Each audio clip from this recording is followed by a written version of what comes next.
Today's topic, how to apply appropriate editorial methods, procedures, and technique.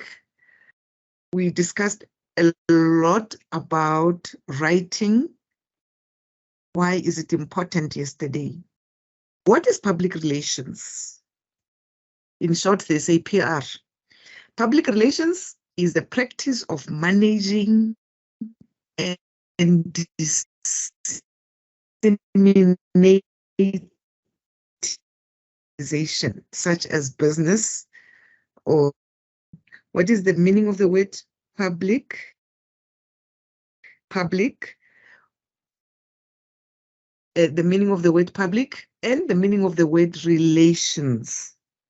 Can somebody try and tell us?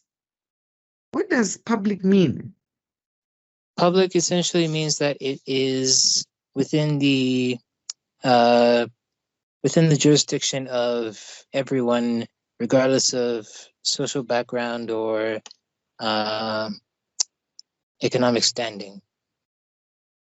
Yes, that's public. It's for everyone.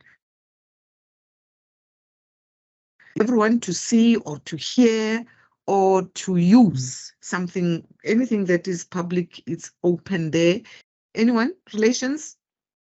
Relation is the way in which two or more people are connected. One or more people are connected or related to each other, how they communicate, how they relate. There is a relationship between those people. Now, if something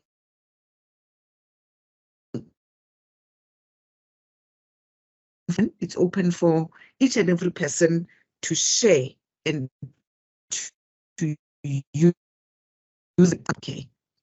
Public relations is the practice of managing and disseminating information from a non-profit organization to the public in order to influence their perception. Any information, when given out there, will be accepted or not accepted. Yesterday, I made a lot of examples on adverts, how you advertise, how you interpret the advert. Now, the advert is there to influence your perception about something. Anything that you read, it can be a novel, it can be anything. It is there to influence your perception. How do you take it? How do you understand it? How are you going to use it? In business, how are you going to use it to grow your business or whatever? In government, the same thing. Public relations and publicity differ in that public relations is controlled internally. Public relations is controlled internally. So if you are responsible for the issues in the company that you are working for, or for something that you are learning to write, you need to be able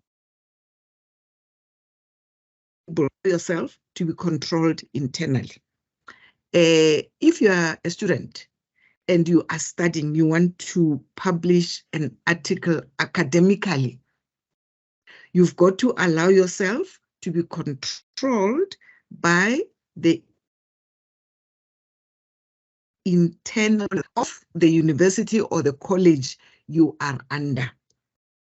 You are not allowed to do to write whatever you want if you are under a certain college or a certain university. So the publicity differ in that way that if you are inside, you've got to be aware of the policies and the regulations of that institution.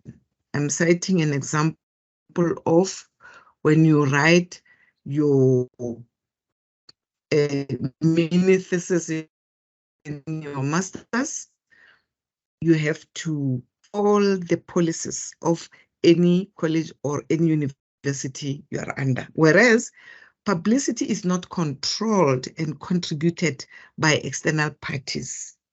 Public relations may include an organization or individual gaining exposure to their audiences using topics of public interest and news items that do not require direct payment. I'm saying here, public relations may include an organization or an individual gaining exposure to their audiences.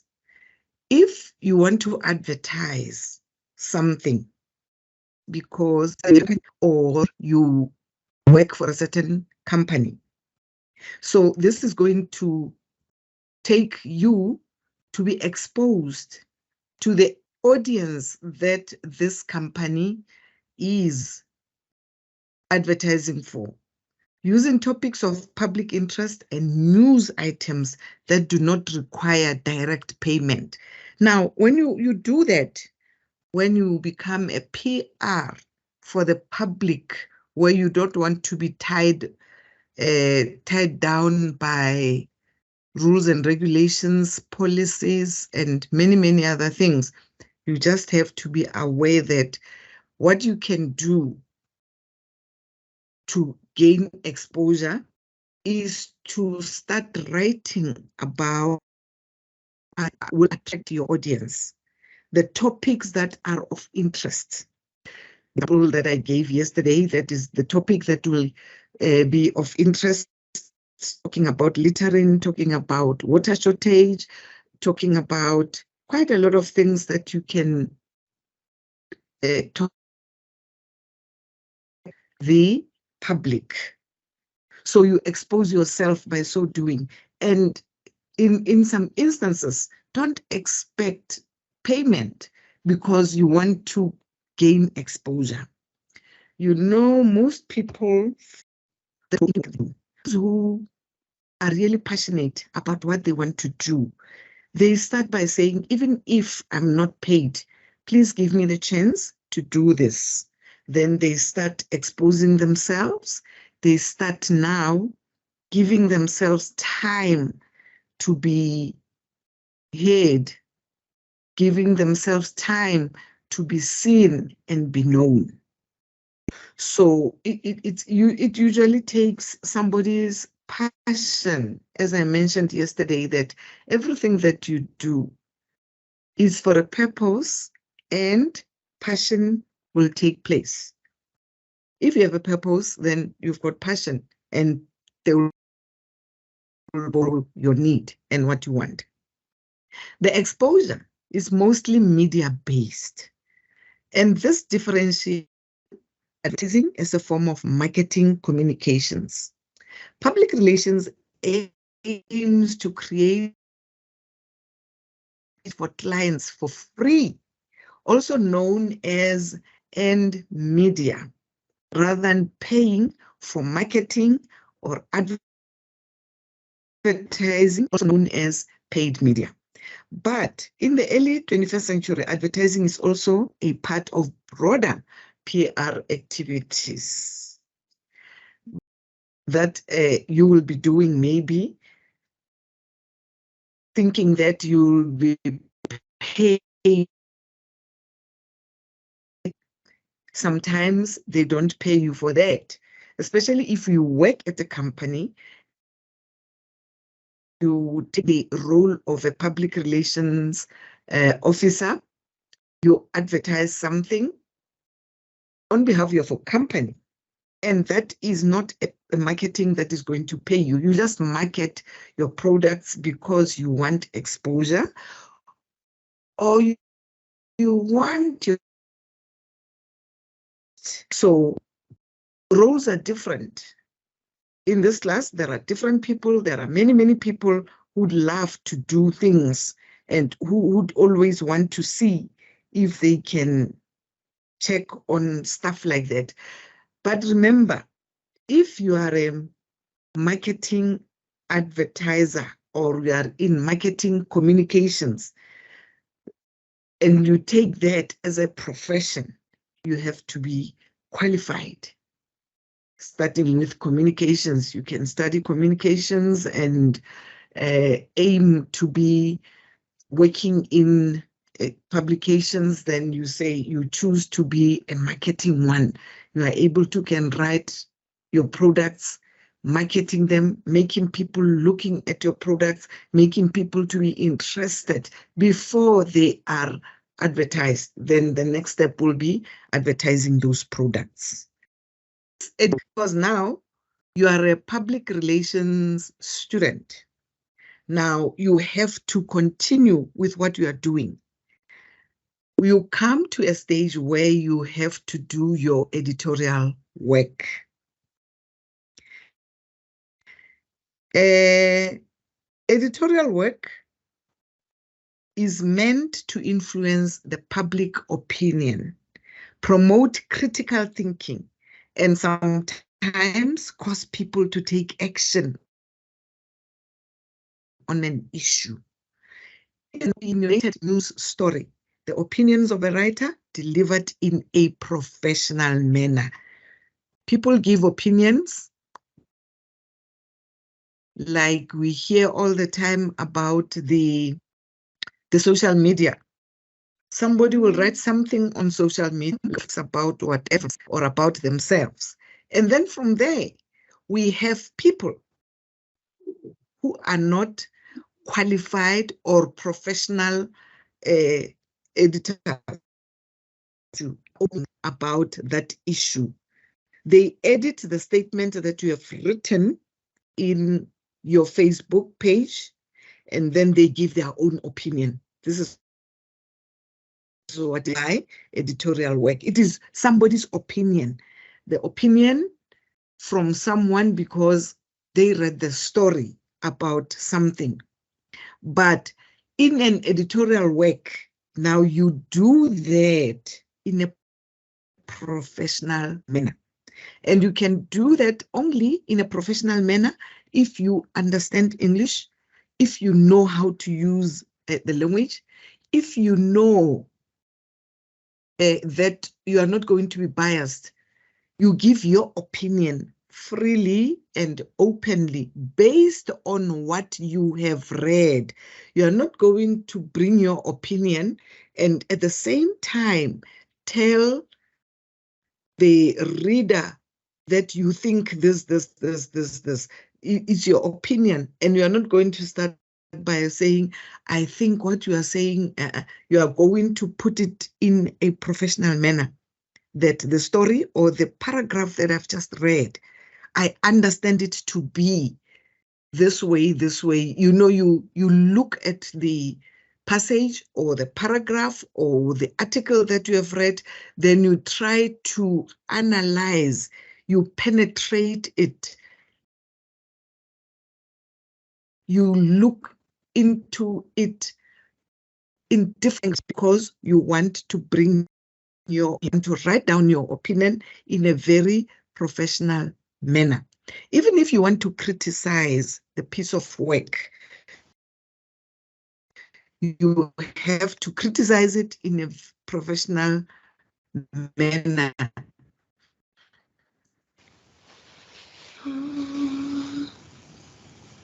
In a clear way that the right feel insulted what he or she was saying. Mute your mic, please. You are not going to give your opinion in such a way that you are going to end up people saying you misinterpreted what I was trying to say, or you misjudged what I wanted to put forward. So what you are doing, you give your opinion, but you deliver your opinion in a professional manner. Are we still together? Are we still together? Yes, Thank ma'am. you. Thank Yes, you we are. very much. Thank you. I just want to hear if you are still there or you are sleeping. I'm talking alone.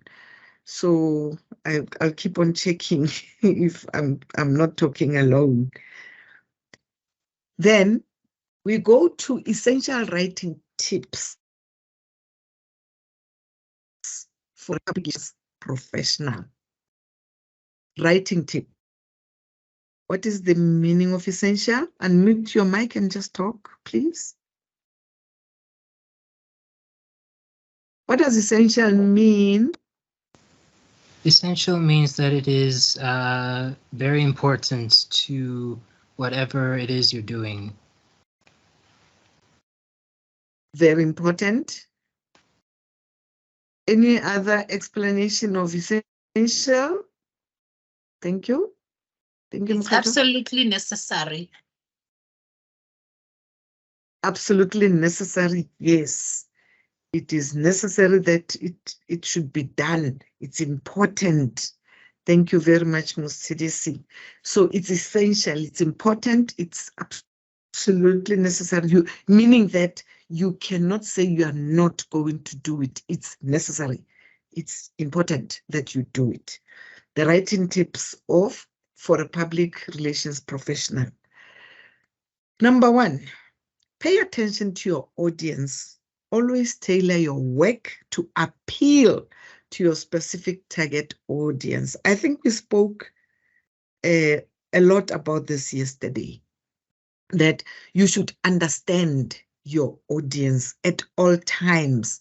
Make sure that I know these people in Alexander. I know the language that they are talking. They will understand me when I write this in this manner. We even mentioned and touched on the style of how you are going to write. So you cannot, I cannot move from here and go to Lihurutsi in Zerast and try to write a piece of article for the people there before I could sit with them, observe, ask questions, and then I'll be able, even if I have the topic in my mind that I want to write about them, maybe their culture or their food, I will never be able to write anything if I don't know the audience. So my work will have to be tailored against or towards them so that they will understand, they will listen, or they will read what I am going to write or to say. Remember yesterday I said, whatever you prepare, if you have a purpose and passion, you can do it as a speaker, you do it as a student, you can do it as a secretary in different ways. What is important is you have to focus, you have the purpose, and you have the passion. Now you pay attention to your audience. It's very, very important. If I can cite my example, I'm paying my audience because you are these students that I am facilitating. So I have paid full attention to this audience because I know their appeal. I've appealed to their specific needs so that they understand that they should be able to have or to be equipped with information to become public relations professionals. 2, keep it simple, straightforward,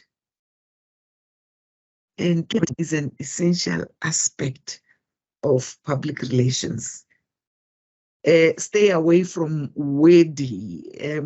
Can someone tell me, I said this yesterday, if you use too many unnecessary words, what did I say is? Can somebody remember? Verbosity. Verbosity, thank you very much. Thank you.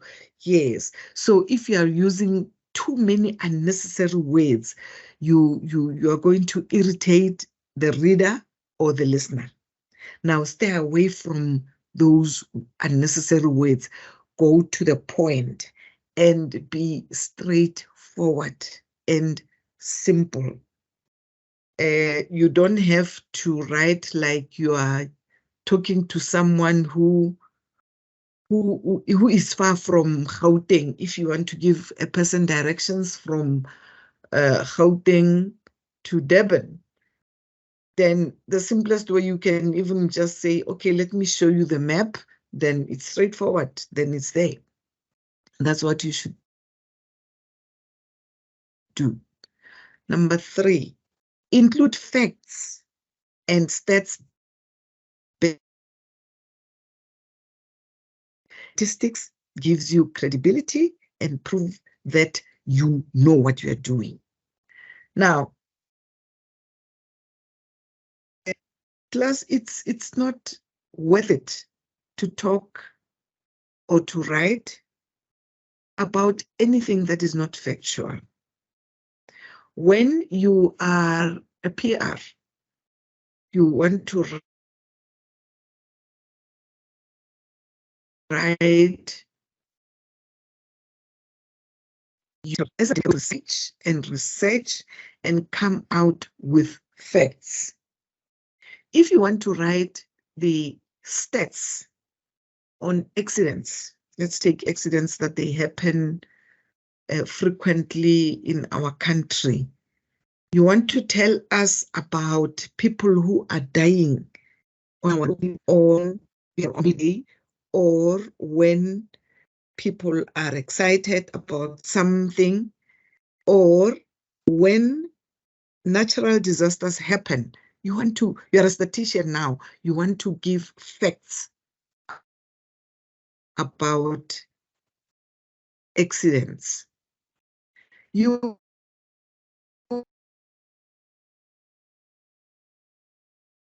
are not just going to say, oh, I heard from the news that there was an accident, 21 people died. Or and on Monday I had people die, they say plus two. Then you go and say there was a motorbike who crashed and died. You at that you are going to go to the newsroom and check all the accidents that they have been reporting. You are going to get the road safety people. They have the stats because they keep them every day. Some are not even, these stats are not all. There are things that some are reported because they don't go. We now, okay. Some cases are not reported because people are not going to hospitals to get cured at home and they're buried and so on. The stats are there. To me, I take stats as all the jails are packed up. There are so many inmates that are dying on daily basis. Some jails don't report, the small ones or the big ones report the incidents of what is happening there. So the stats are there. They're not accurate, but they can give us an estimation of anything. So if you want to give us stats on something, you've got to go far deeper than just or listening to the news. You've got to research. You become a researcher of statistics that are happening around anything that you want to report. And those statistics needs to be factual. You're going to give facts. You're not just going to take things on, shallowly and say, I've seen this. You've got to come with solid facts and you've got to have credibility. And you'll be able to prove that you did your own work, your own research, and this is the truth. Here is the fact. When you see some people getting into trouble when they write the news or they read the news because they don't have facts, their work is not credible, their work cannot be proven, it's because they just use hearsay methods, hearsay information.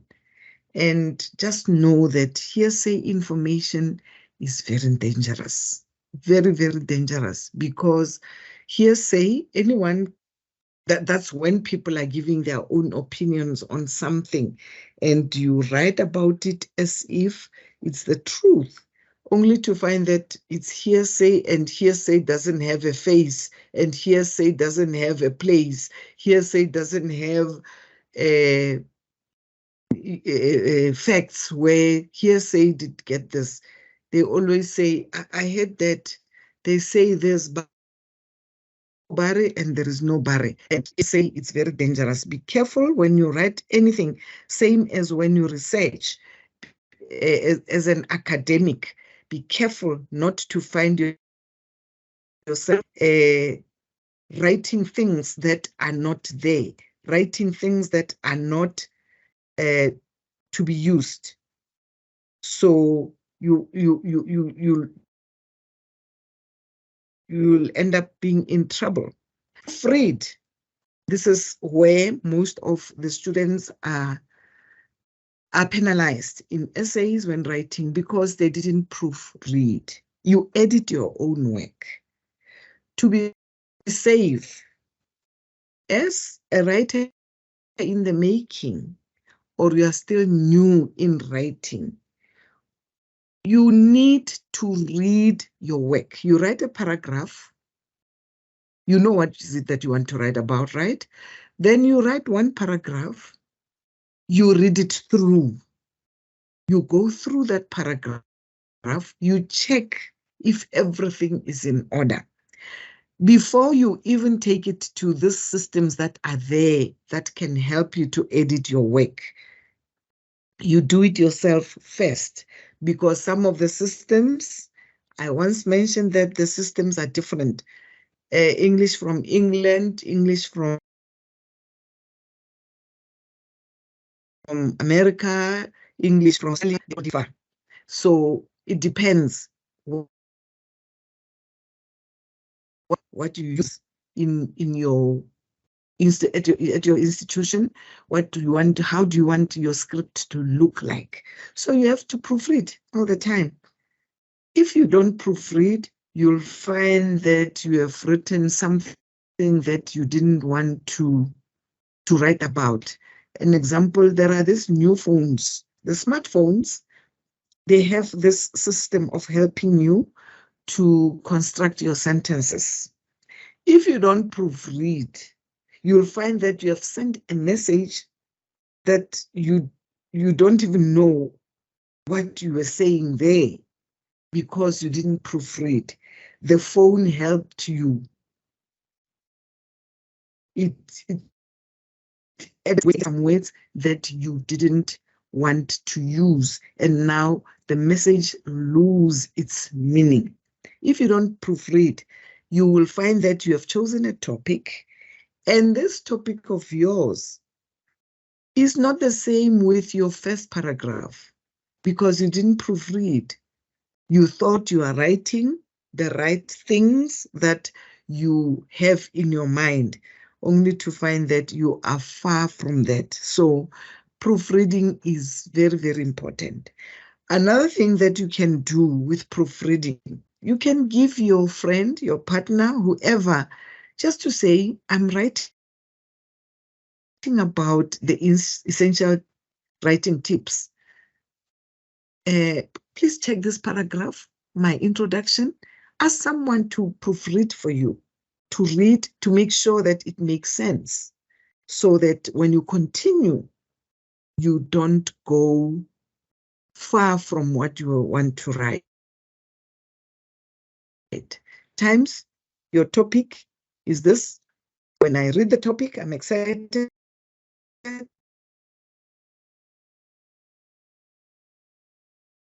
a second pair of eyes. That is, you ask someone to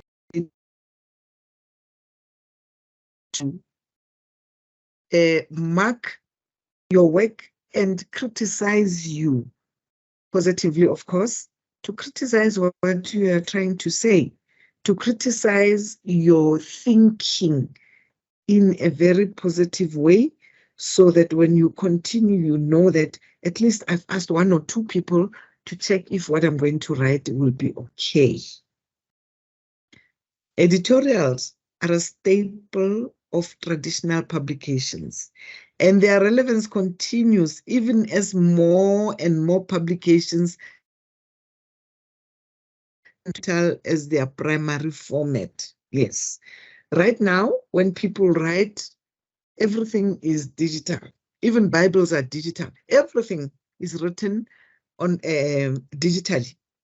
Now, when you write as an editorial, you begin where it started, the traditional publications.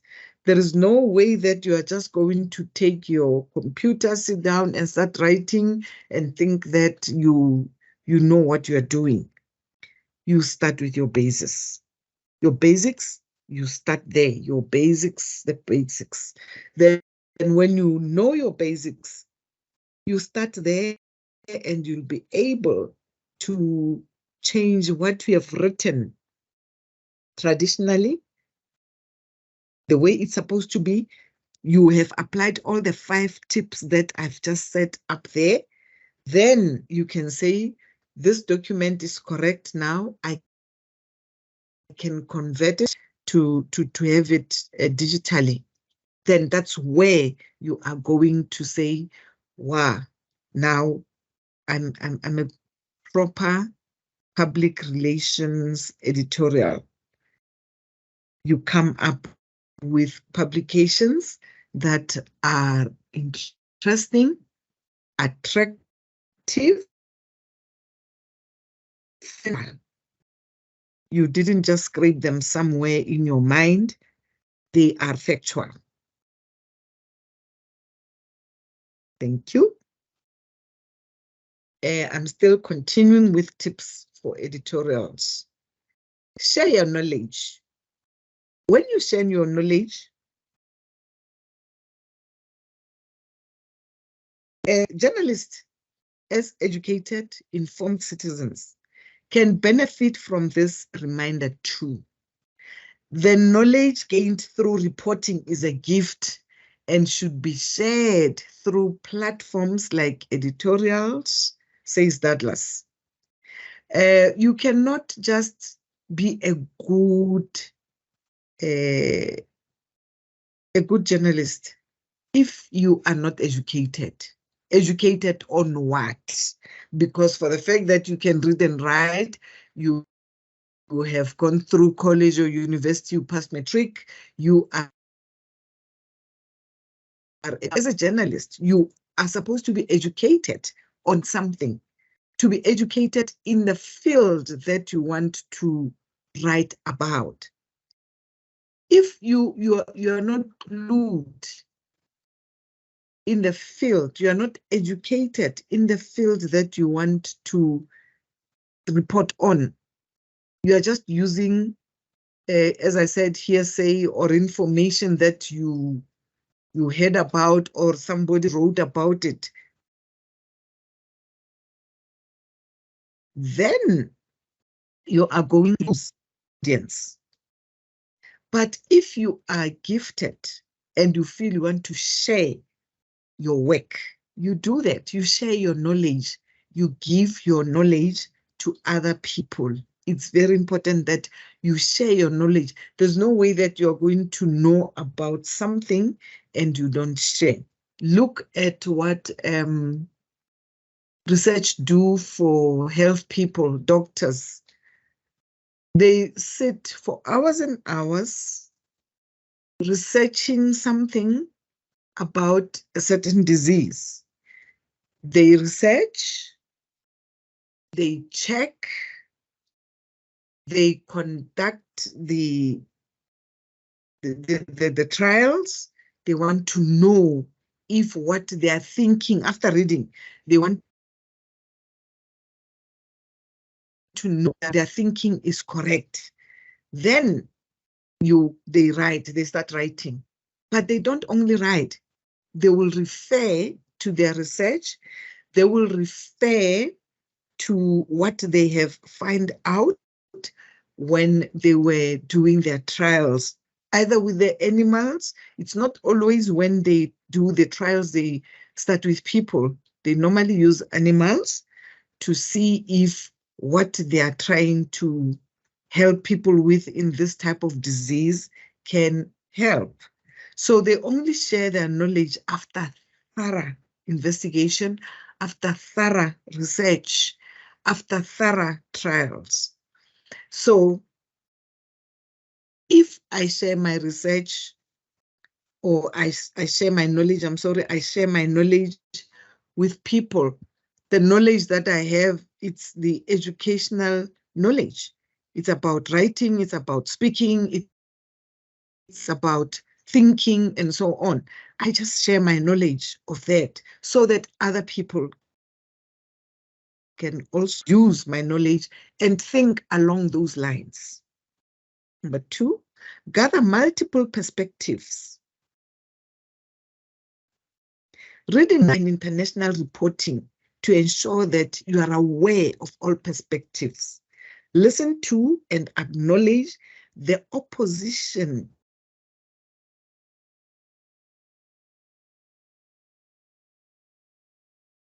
When we grew up, there was this thing at the teachers trained us to do, to have a debate. During oral speech, that period, then sometimes we'll have what we call debating. Then we debate in the classroom, 6 or 5 for each group. And then the teacher will give us a topic, and from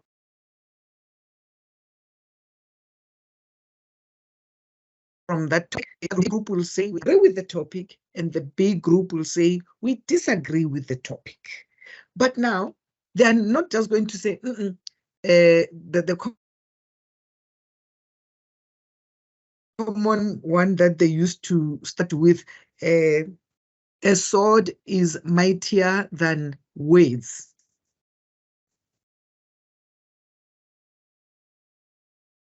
Agree. The other group will say, no, the words, talking, debating on something, it's better. So before you come to debate, what do you read about swords, you read about words, you try to get enough facts so that when you are going to you give facts, and teachers will tell you, don't come with things that you don't know. You are going to start and saying, repeating the topic 100 times instead of continuing, because you are timed. And if your time is up, you're just going to be asked to sit down. Your time is up. So you've got to read national and international reporting if you want to report on something, to make sure that what to tell us is proven. The academic world, you contribute to the academic world. And how do you contribute? Your work is scientifically proven, because you have argued with other authors, you have argued, you who are saying something about your topic. The scholars who are there, who also researched your topic, then you argue with them until it is proven that what you are saying is correct. And how are you going to be proven right? Because you're going to do some interviews, you are going to ask people about your topic. How do they feel? Why do you come to that conclusion, or why do you write it? You gather multiple perspectives of people by interviewing them, either face-to-face, verbally, or you just take out a questionnaire. It depends on the method that you want to do and the type of topic that you are researching. Then you are going to acknowledge the option to start a dialogue. When I mentioned the debate, I was interested in this opposition of your writing. When you debate about something, somebody's going to say, yes, I agree with it. Somebody says, no, I don't agree, but they'll give you the reasons. You are going to write about that, the opposition in your writing, because you discuss this and you feel, my understanding is this. And when your understanding is this, you are now going to say, but the opposition says this. I agree with them because of this. You are factual. You are not saying things that you didn't prove. Number 3 there, embrace the digital age.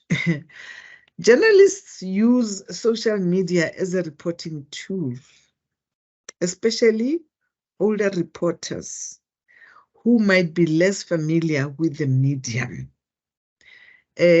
This digital age is problematic in all different types, different spheres, different age groups. The digital media, digital age is there.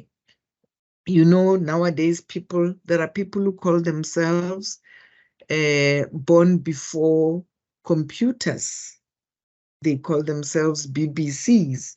That is the digital age. And people are against it instead of them being for it by embracing that this is the age. There is nothing that we can do. I have to sit here at home and teach you whilst all of you are at different places, of which before I would go to the offices, I'd go to the lecture room face to face and just teach or lecture or facilitate. But we need to embrace the digital age because things are changing as fast as it can. Journalists use social media as a reporting tool. The older reporters who are not familiar with the medium, they still prefer to sit and write and edit and send it for printing and so forth, of which the people of today who are using social media as a reporting tool, they use it quite easily because from this tool, you can edit your work. There are systems there. You are quicker. It doesn't take too long to report about something, of which the old way of reporting about something needs time, takes more time. It needs time because you've got to do everything word by word manually. Now, if you're not familiar with the medium, today's medium, you miss the real thing of life today because no one is going to go back to classroom facilitation. Things are moving forward. Things are moving forward in such a way that even teachers today, teachers in the making, we are able to can assess them online, digitally. Instead of me going to the classroom, sit there and observe how is the teacher behaving, the children and so on, I can just simply do it online. So I'm embracing this digital age so that I get used to everything that is used so that I can also be in line with other people. So if you're a journalist, a reporter, somebody who is writing anything, anywhere, know that the digital age is there to help you, to assist you in different ways. Taking advantage of the ways that social media provides easy access to information in other way to broaden your point of view and ensure, ensure that you don't overlook important information.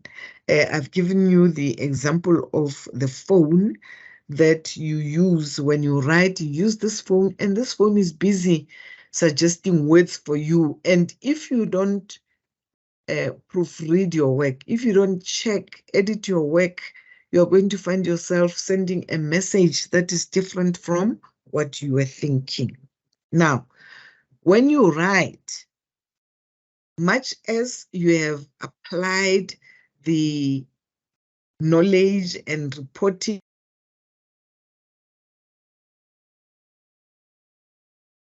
that was done in the past, the digital age encourages you to check your spelling. For instance, there are systems in the laptop, there are systems in your computer, or even in your phone that helps you to edit your work, that helps you to check if everything is in order, to compare the thinking, to compare the knowledge that you have with other people. Just immediately you put the word there and everything goes up. Same as advertisements. It will help you to say, how about this? How about you put it this way? It's helping you. So you take advantage of the ways that social media provides, because it's easy access to information is another way to broaden your point of view and ensure that you don't overlook important information. Now, this digital age is advantageous for writing, for journalism, and everything else. But it's not so favorable for examinations, because with examinations, you've got study guides, you've got syllabus, you've got curriculum that you follow. And when the examiner asks questions, instead of you answering what you studied from your study guide, you go to the media, you ask Google the same question, and Google gives you what he thinks is the correct answer, only to find that the answer is opposite to the curriculum and the study guide that you are given, or what is expected you to apply, to understand. You just give it raw as is from Google, and that is not what you were asked. You were asked to answer that question from the material that you were given to study. So be careful about that. Digital age is lovely, it's fine, but when it comes to studying, to continue with your module or whatever, don't rely on it fully, rely on what you're supposed to study and what you are supposed to answer. But when writing as a journalist, as somebody who advertises, or as somebody, the next one is entice readers. What is to entice, class? What is to entice? When I say entice readers, To create a desire. to create a desire, to entice, you know, you entice me.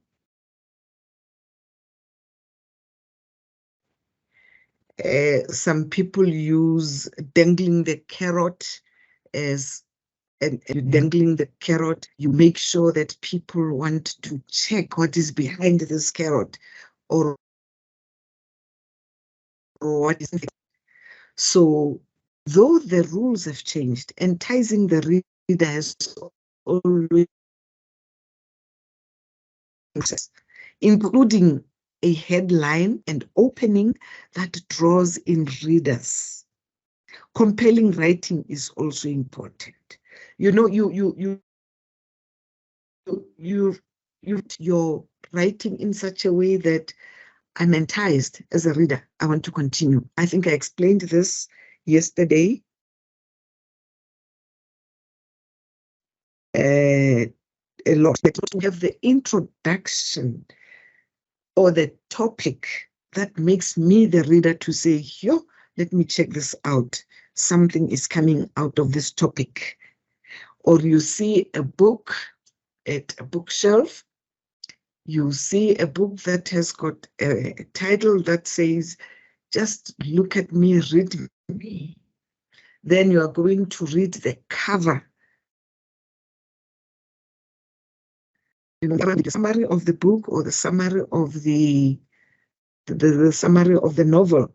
Then you are able to can say, yeah, this entices me. I'm going to buy this book, or I'm going to buy this novel, and I will read it. Newspapers, yes, there are still newspapers that are sold, even if they are also digital. You get your newspaper digitally, hard copies of newspapers. And when they are there at the bookshops or at the cafes, wherever they are selling newspapers, you'll see the headlines attracting you. You'll see the headlines enticing you, making you to want to read this newspaper. You want to read this newspaper because it has got something that attracted you.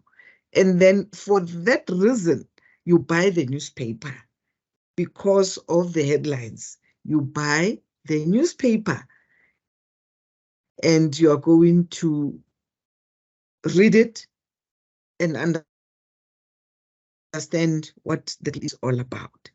So here I'm saying it's the headline, the opening that draws in the readers are very important. You can give a lousy headlines and you expect people to be excited about the newspaper and buy it. They'll just look at it. The first page is always important. That is why the editor, when other writers, journalists are writing a newspaper, remember newspapers are there out every day. Every day, the news are supposed to be read. Or the country, the world needs to know what is happening in the world, what is happening in our country. So it's just hectic work because they report something today about the illegal miners. Tomorrow is something else, no more illegal miners. And if the headlines were about 100 illegal miners died, you are going to want to know illegal miners from where, what were they doing, why did they die? You are going to buy the newspaper just for that. The following day, the headlines cannot be the same 100 illegal miners died. It's supposed to be something else. I always see journalism as something very hectic, very strenuous, and very creative. The editor of a newspaper needs to be very glued on, to have education and knowledge in everything, because the people who are bringing in the news, the journalists out there, they come with the news, then they take them to the newsroom and they advertise them. They check them first before they are even printed. They need to check. Even the people who are reading the news reader doesn't do much because the news reader is given the news to read by somebody. And for that piece of paper to be read by the news reader, it's from far.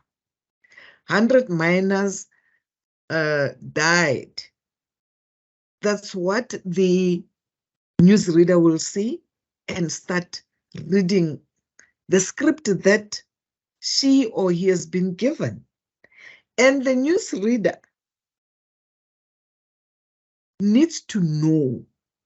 The newsreader is not just going to read without explaining. That is why when they're on TV, when you look at the newsreader, his or her face goes in line with what he or she is reading. The emotions are there. He reads the news or she reads the news like she's the one who wrote the news, but that person didn't write the news. This person is just reading the news. But you've got to read the news with understanding. That is why you cannot just take the piece of script and go and read. You go on air. You didn't study the piece that you're going to read.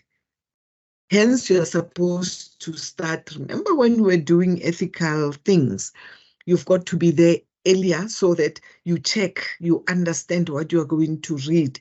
You're not going to see the word enticing, then you pronounce it as enticing. Then we wonder, what is enticing now? You didn't read the word properly, or you cannot read, or your reading is weak. That is why when you are a writer, you've got to be equipped with all the skills: listening, the skill of reading, the skill of writing, and the skill of talking. You've got to be equipped so that you don't say things that we don't understand what you were trying to say as your group, your people who are listening, or your people who are your readers. You make sure that you understand. So a person who collects the news and a person who writes the same news that are collected by somebody, that somebody wrote them, but there is someone who's going to rewrite them, and there will be an editor. After the editorial part, it's only now that the script goes out to the public to read. So you've got to be careful when you choose jobs, you choose this, you choose that. You've got to be careful that you have the passion of understanding. That is why you are to use your dictionary for pronunciation. Or, well, you can go to Google then if you are in a hurry. Google might help, might not help. Google might help, Siri might help, might not help. It depends. What is it that you want to know? Now, your headlines are very important because they will make us to read the news, or they will make us to be people who are watching the news from morning to sunset, different channels, because the headline draws them in that, yo, I want to hear that story again. I don't know how do they get it right, especially very elderly people. They listen to the news from morning to sunset, different channels, different languages, but repeatedly, the story is the same. It doesn't change. If it changes, it's in a different language, but it's still the same. It's still the same. So compelling writing is very important. You write in such a way that you compel us to look, you compel us to read. When you entice people, you do anything. Have you ever seen people who are, I'm going to say this, no, let me not use that. That example is not a neat example.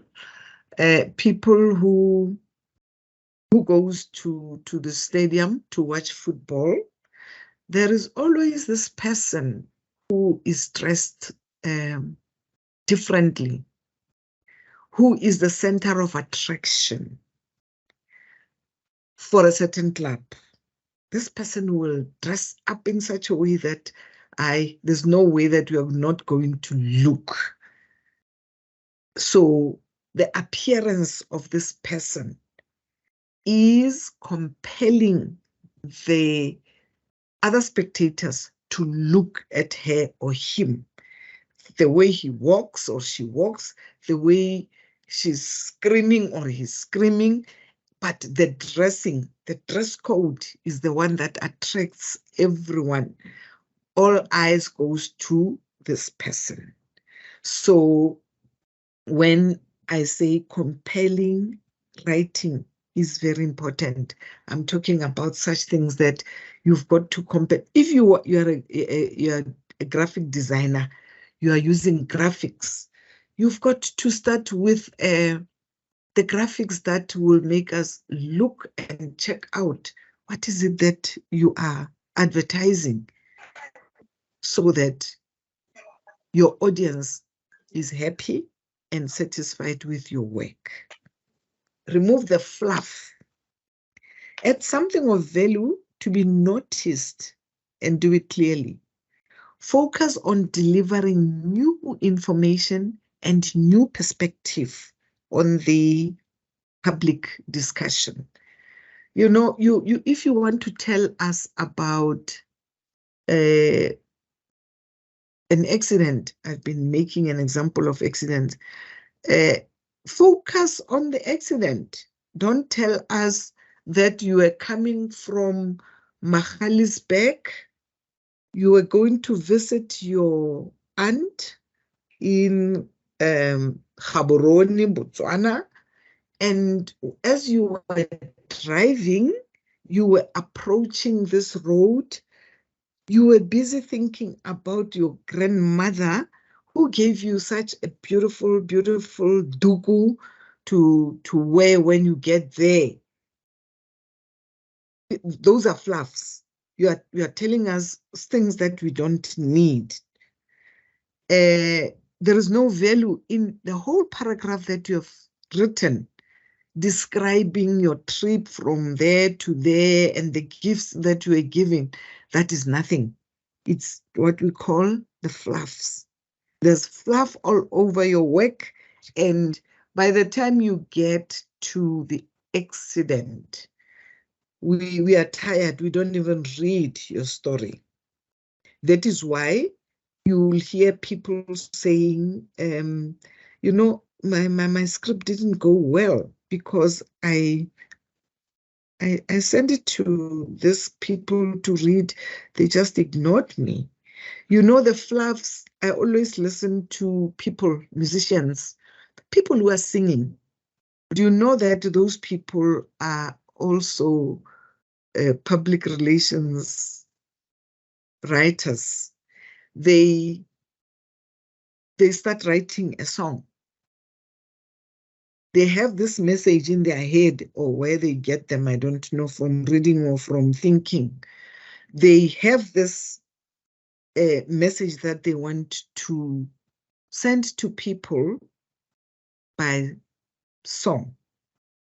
And instead of just, you know, having something that will make us listen to this track, they start with lots and lots of instruments going there, too much drumming, too much guitars.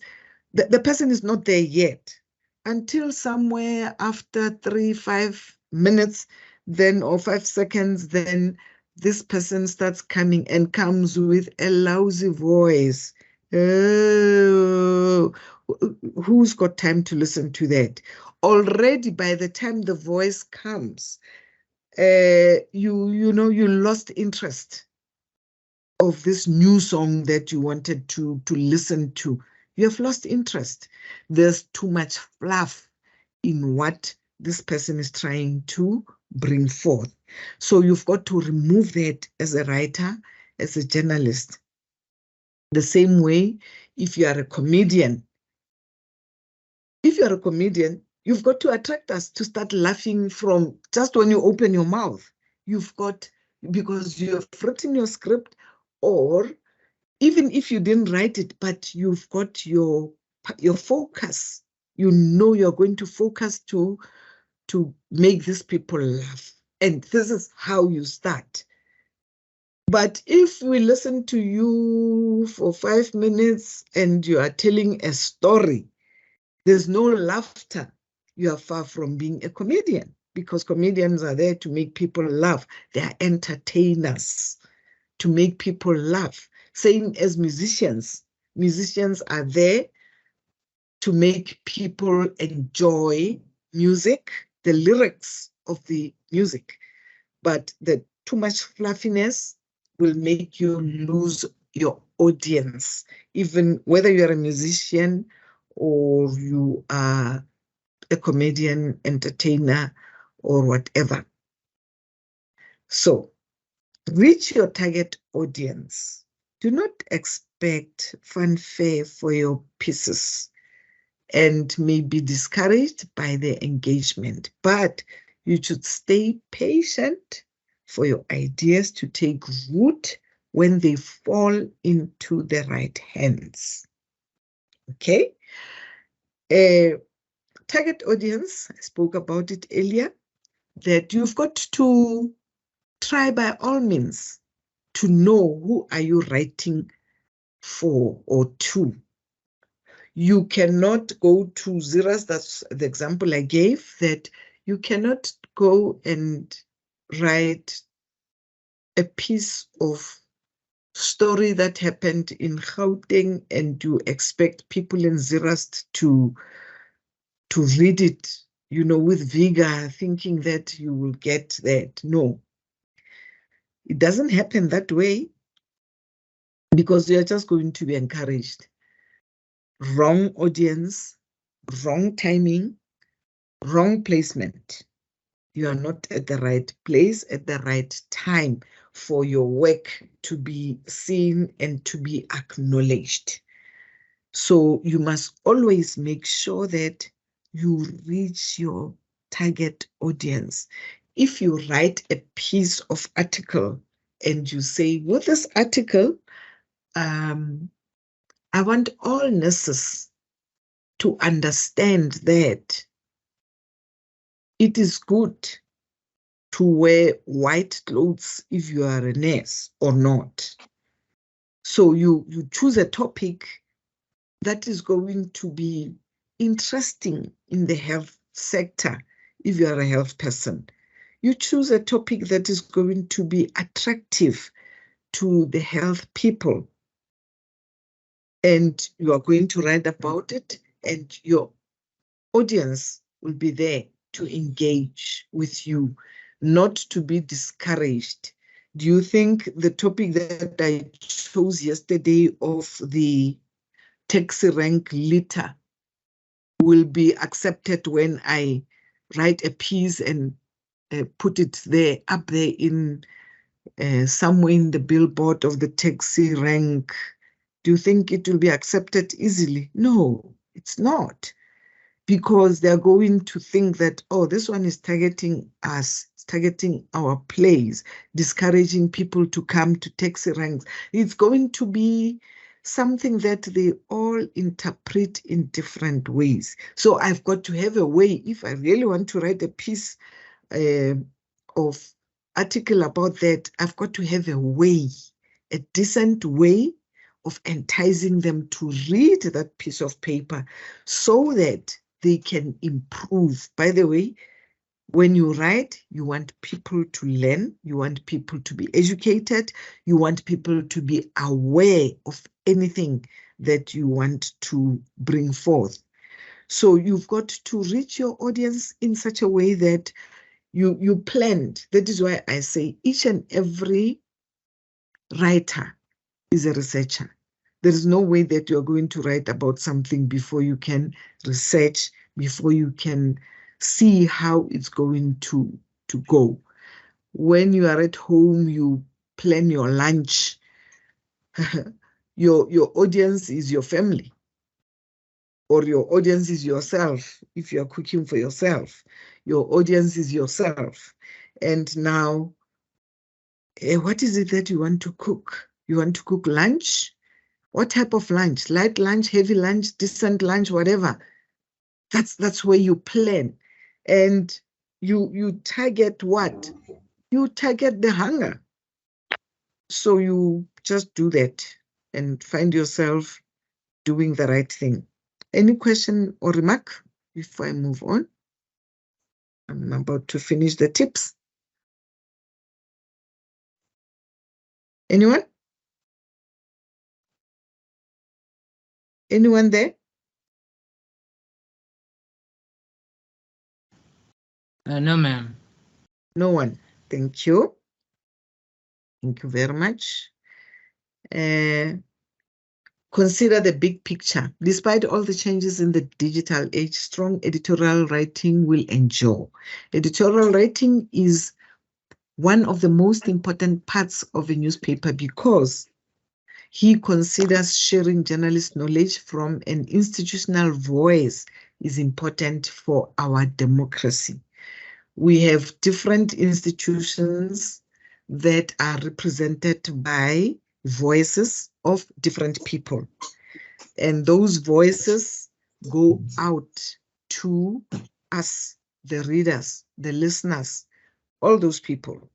That is why if you are doing editorial work, you've got to be very accurate and think running.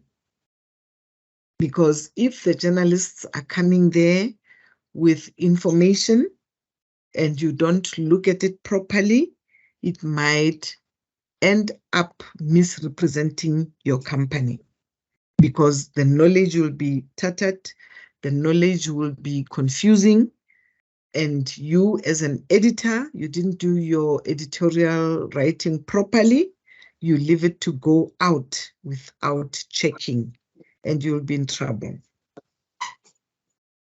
If you are not talking to me, and if you're not talking to me, mute your mic, please, unless you're talking to me.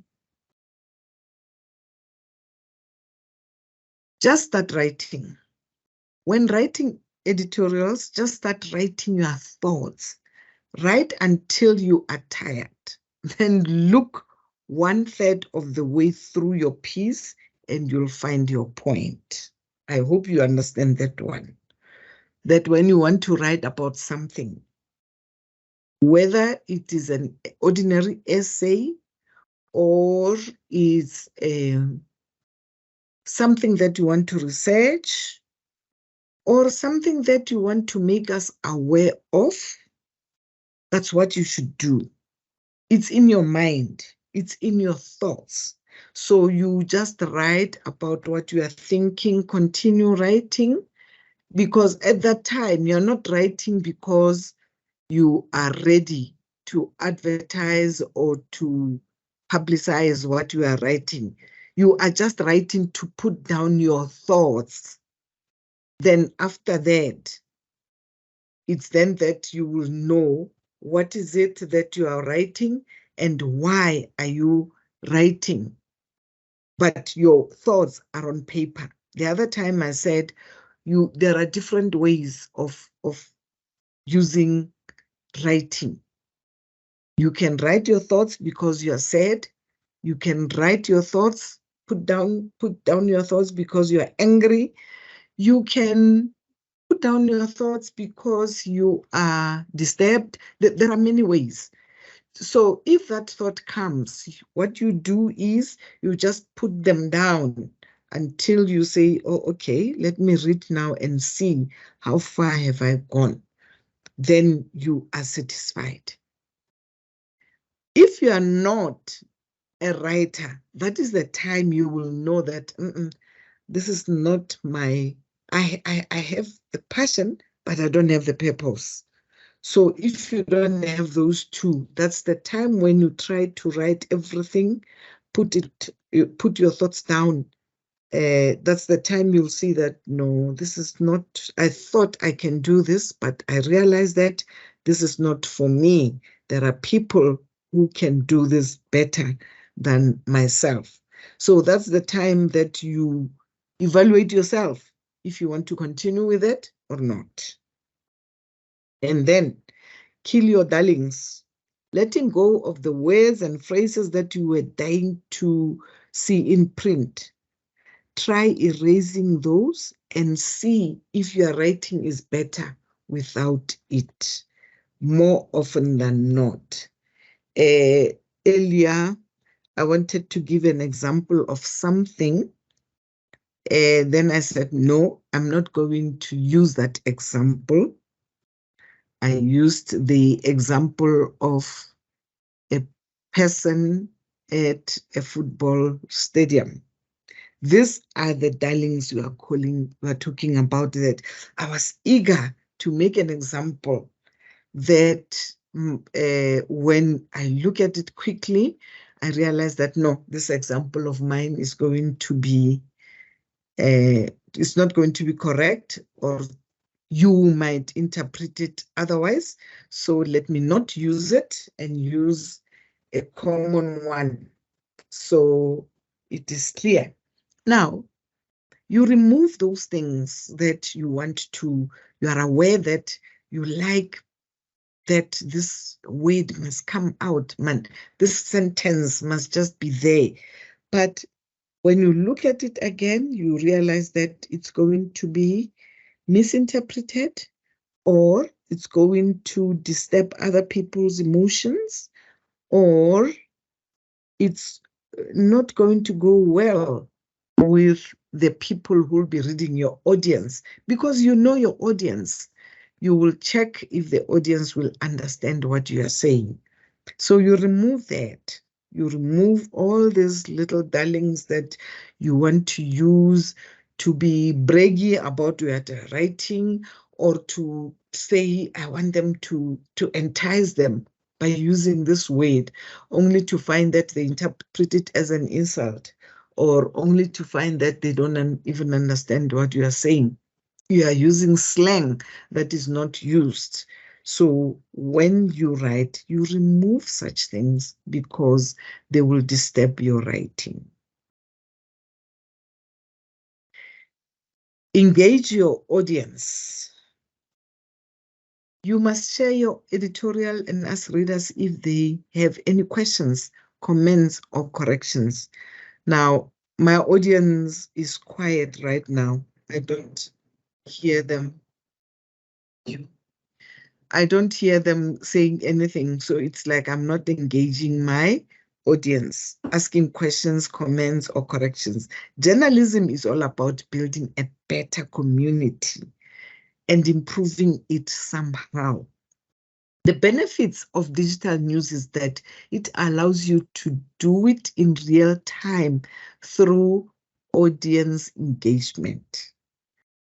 The digital news goes faster. They fly faster than the hard copy news. You know, the original news that you'll get the newspaper the following day at the shops. Then you still have to take it and have time to sit and read, of which the digital news, it's on the phone. And fortunately, I have time as I was drinking tea. Then you read the news quickly. Already, the audience is aware of what you are trying to say. Most of them. That is why it is always much better to communicate to people through their phones. Okay. It is always better to communicate with people using their phones rather than the emails, because they have their phones at all times in their hands. They have their phones, so it is much better. The digital way goes faster. So your audience will always respond. That is why I gave an example of the Facebook. When you write something there, the audience is going to respond by saying this, saying that, negative things, positive things, appreciating what you are saying or what you have done. That's the digital news that goes very, very quickly to the audience, and they will respond. They are very good in responding and saying whatever they want to say. So it's important that you choose or you decide to use the digital news way for your audience. But still, it depends on the type of audience you are targeting. if you are targeting people born before computers and smartphones, you better use the old way of writing. That is the newspaper, the books, and so on. But if you are targeting today's generation, that they only know computers, they only know PlayStations, they only know laptops, and that's all. So now your audience is okay. You can use that platform. But if you are targeting the generation of today, and you want to write a big newspaper, nobody's going to read that in that community. They're just going to look and say, yo, this.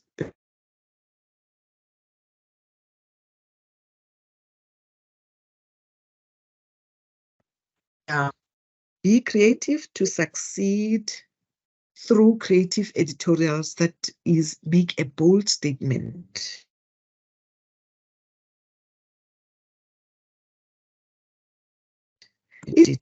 That will be your metric or success. If people talk about something that you have written, it's the biggest thing. Apply. You have the skill of thinking deeper and be creative on something. If you want to deliver a message through song, you are a writer. You have the audience. You want people to listen to you. So the same way, when what you are giving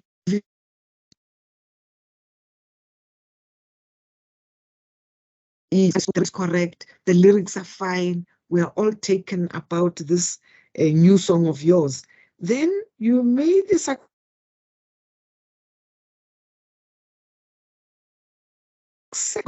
people sing, appreciating it, they're mimicking it all the way, then you have made a big success. Album, I'm very happy because it did well. The people accepted it freely and happily. In news, anything editorial, you need to be creative so that people can talk about what you wrote. People can talk about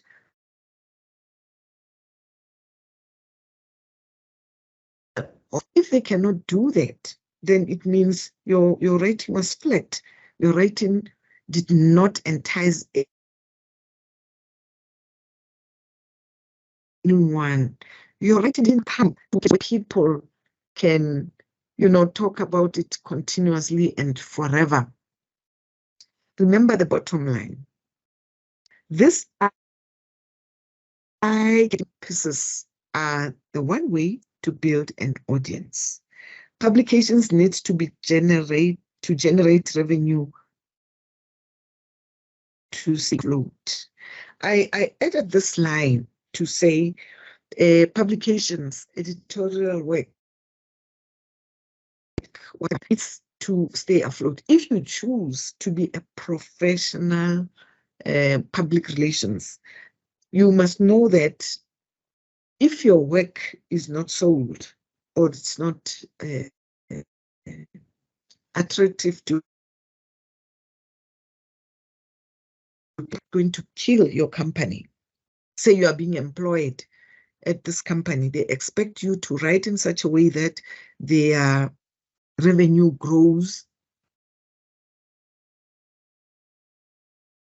because your company, they expect new ideas, how to do it. They expect your creativity.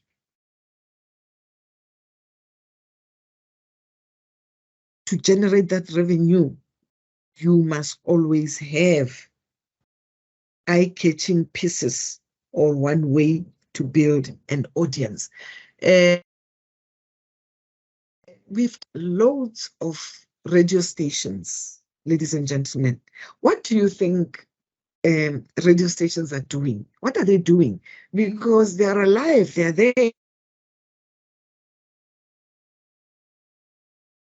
And not extra radio station all the time.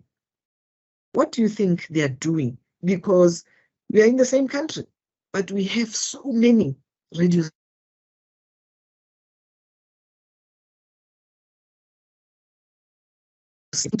So why do we have so many radio stations? Quickly, why do we have so many radio stations?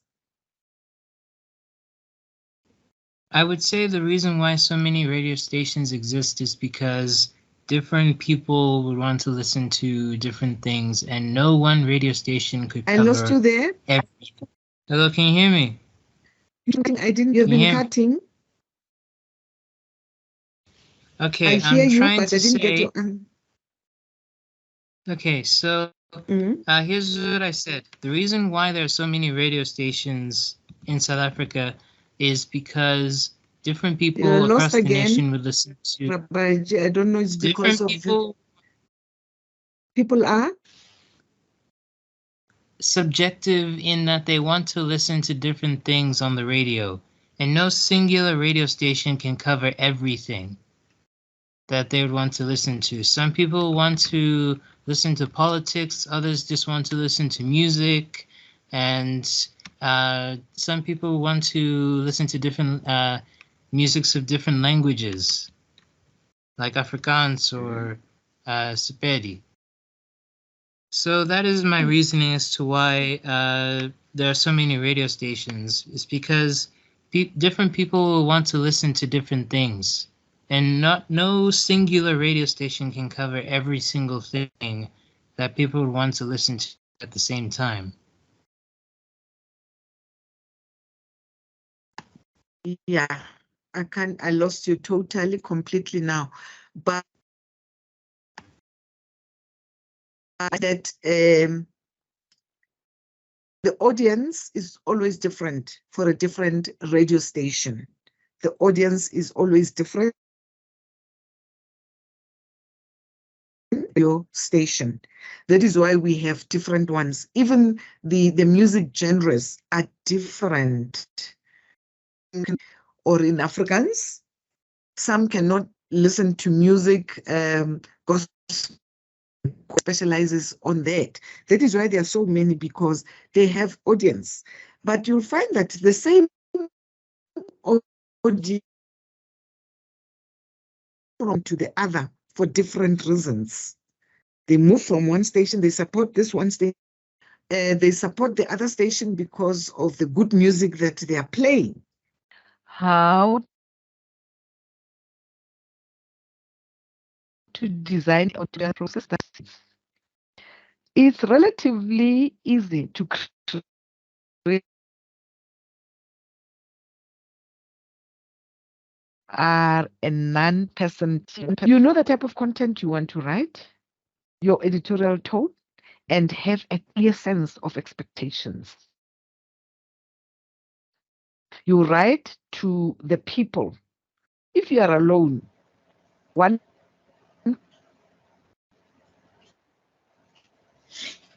person, you don't argue with anyone. You don't have your boss. You are your own boss.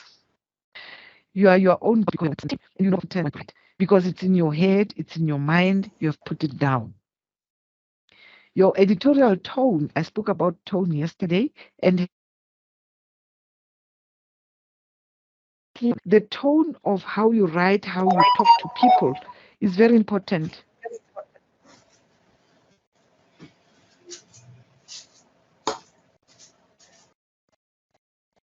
It attracts, it entices your people.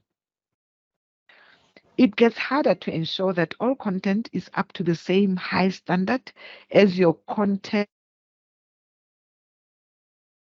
A strong editorial process will ensure everyone on your team creates content to the same high standards. I just want to stress one thing, it's always better than a group. Because if you are writing in a group,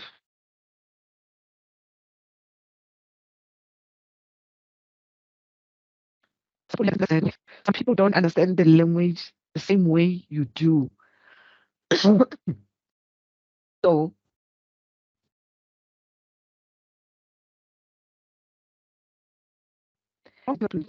high standard. That is why in big companies where publications are done, busy with all the editorial processes from different journalists, the senior ones, the most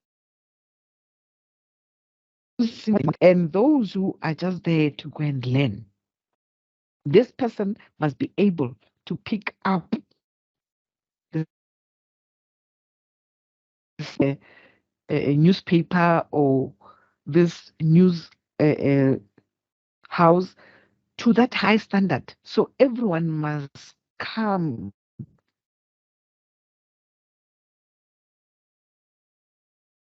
to the pool. You're not going to meet this person's standards. You'll find yourself not doing very well there. And then you'll have established print publications have long recognized the importance of a strong editorial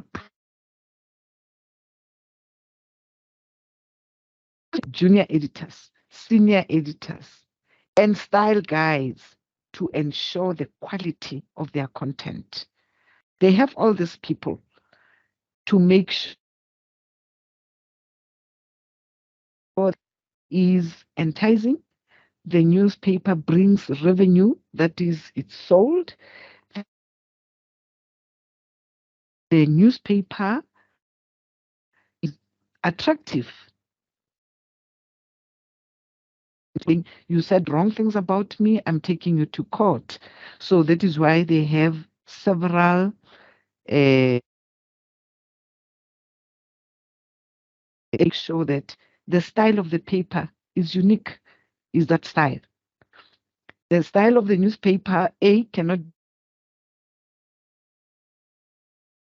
be the same because they target different people and they target different.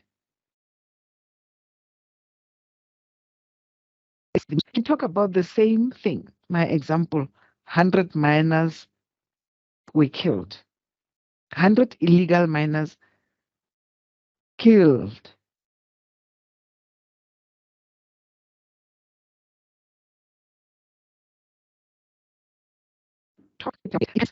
So that it entices us. It depends how they put it forward.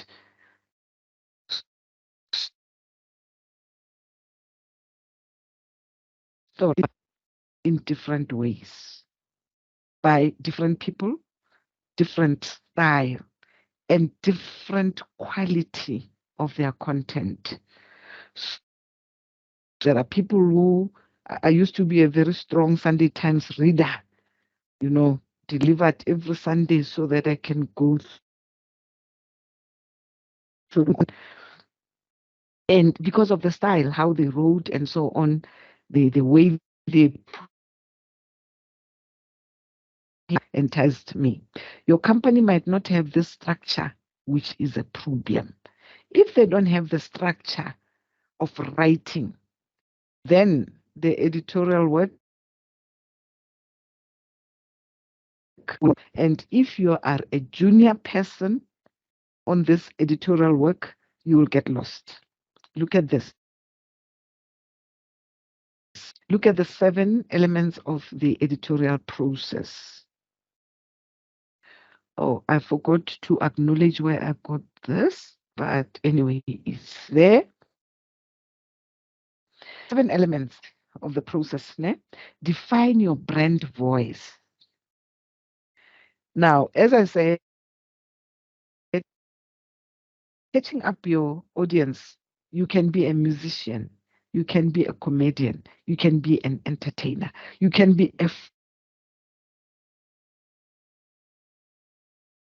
what remains is you're a professional writer. And by so doing,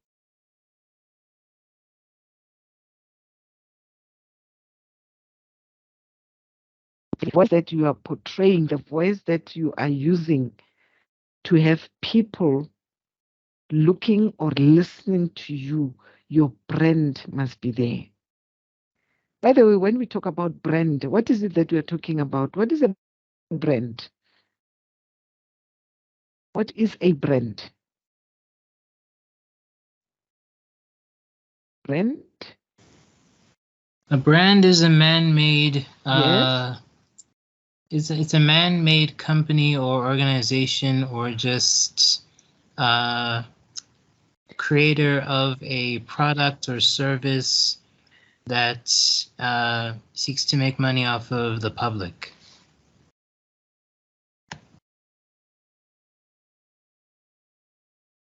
Correct. You make your own brand. It's your brand. You call it your brand because you created it. You are the one who took the responsibility to say,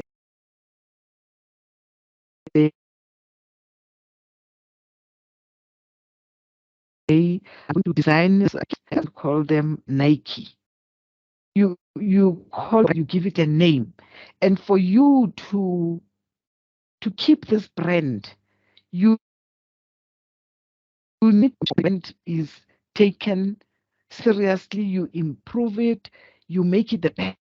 Number 2, create and maintain an editorial calendar. Optimize your content. Then promote the content. Hire the best people to support. Importance of assigning specific tasks to your team.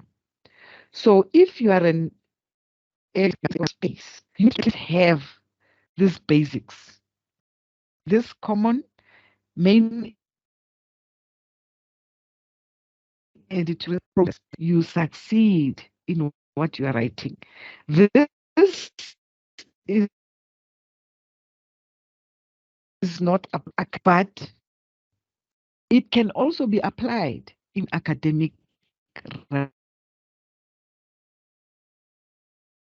writing. When brand, when we talk about creating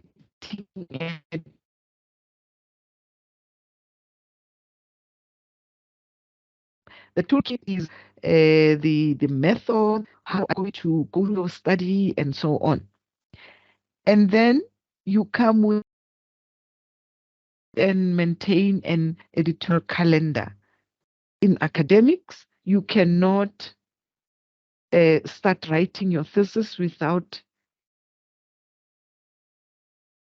being dates to submit, when to do this, when to correct, when to edit, all of those. Now, in the editorial space, you optimize your content. You hire the best people to support your goals. When we're doing what the employers are interested in,